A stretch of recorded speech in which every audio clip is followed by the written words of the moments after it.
پاکستان نے چین کو 3 جہاز فروخت کیے تھے.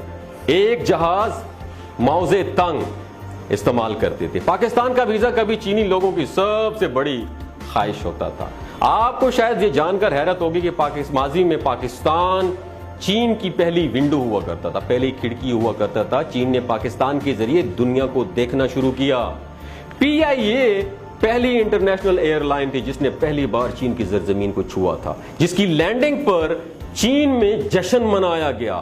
ایوب خان کے دور میں پاکستان نے چین کو 3 جہاز فروخت کیے تھے, جس میں ایک جہاز موزے تنگ استعمال کرتے تھے. اس جہاز پر آج بھی کرٹسی بائی پاکستان لکھا ہوا ہے.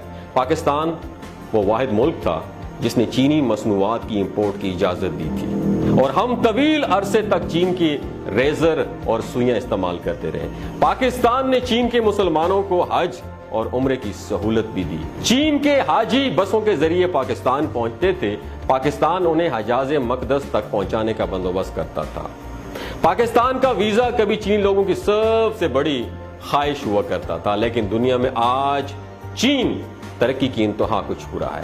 آج 40 ارب ڈالر چین کے منصوبے لے کر پاکستان آتا ہے چین, تو ہم اسے تاریخ کا ایک اہم ترین واقعہ قرار دیتے ہیں. دوستو, چین ہم سے بہت آگے نکل گیا ہے اور ہم اپنے مزار کے مجاور بن کے رہ گئے.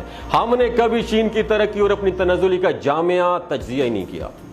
ہم نے کبھی ان وجوہات کا جائزہ ہی نہیں لیا جس کے باعث چین ہو گیا اور ہم بھکاری ہو گئے, جس کے ذریعے چین نے چاند تک اور چین نے میڈ ان چائنا کی ترقیوں کو چھوا, جس کی وجہ سے چین بن گیا. چین نے نہ صرف اپنے ملک کے لوگوں کو تعلیم, صحت, روزگار اور سہولیات اور شاندار زندگی دی, بلکہ دنیا بھر کے 6.5 ارب لوگوں کی ماں بھی بن گیا چین. ہم نے کبھی چین کا سائنسی بنیادوں پر تجزیہ ہی نہیں کیا.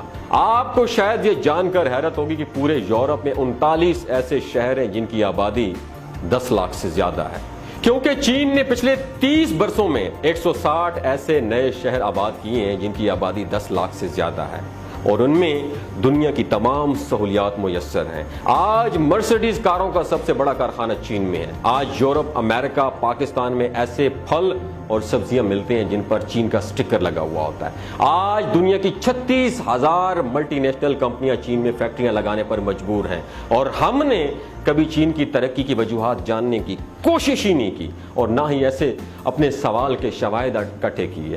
دوستو, چین کی ترقی کے 4 اصول تھے: مخلص لیڈرشپ, انتھک محنت, اپنی ذات پر ڈیپینڈ, خودداری. چین نے کبھی دوسری قوم کے سامنے کشکول نہیں رکھا. انہوں نے ہمیشہ اپنے وسائل پر ڈیپینڈ کیا. یہ لوگ 15 گھنٹے کام کرتے ہیں یار, اور جب اپنے کام سے فارغ ہوتے ہیں تو دوسروں کے کام میں ان کا ہاتھ بٹاتے ہیں. ان لوگوں میں ملک کے لیے اپنا تن من دھن سب کچھ لگا دیا چینیوں نے. ان کے لیڈر کا جنازہ 3 مرلے کے مکان سے نکلا ہے دوستو, اور اس نے پوری زندگی کسی اور ملک میں قدم نہیں رکھا. ہم نے کبھی یہ نہیں سوچا کہ چین کی یہ 4 خوبیاں ہماری سب سے بڑی کمزوریاں ہیں. دوستو, ہم نے کشکول کو اپنی معیشت بنا رکھا ہے. ہم دوسروں کے وسائل پر ڈیپینڈ کرتے ہیں.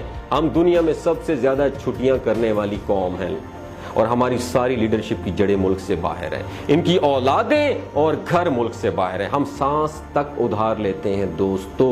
غرض, ہم ضرورت کی تمام اشیاء کے لیے بیرونی ملک کے محتاج ہیں. ہم صرف اور صرف مسلمان ہیں بس.